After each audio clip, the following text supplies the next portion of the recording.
Општина Чешиново Блешево и градоначалникот Костадин Личков продолжуваат со континуирана работа во изнаоѓањето на решенија за проблемите на жителите од општината, пред се од комунален карактер. Завршени се неколку значајни проекти во неколку населени места во општината, а во тек или во почетна фаза на реализација се следните инфраструктурни проекти. Изработена е техничка документација, основен проект за водоснабдување на селото Облешево со санитарно исправна вода со потребните количини. Проектот е изработен од Друштвото за услуги, трговија и производство Аква Инк од Штип.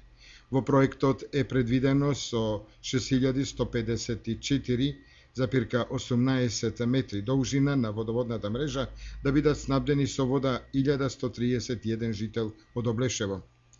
Покрај ова изработена и техничка документација, основен проект за водоснабдување на село Чифлик.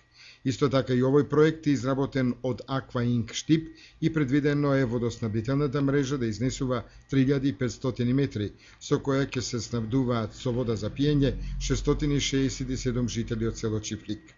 Освен овој долгогодишен проблем со водоснабдувањето на жителите од општината Чешиново Блешево, во тек се и јавните набавки за изградба на фекална канализација во селото Чифлик со проценета вредност на проектот од 16 милиони и 722 илјади денари, како и изградба на улици во селото Теранци, на улиците Кемал Билалов и Богатин Вучков, во должина од 800 метри, а со проценета вредност од 4 милиони и 13 илјади денари. Општината Чешиново Блешево и понатаму ќе продолжи да работи на изнаоѓањето на решение на проблемите на жителите на општината во делот на комуналната инфраструктура.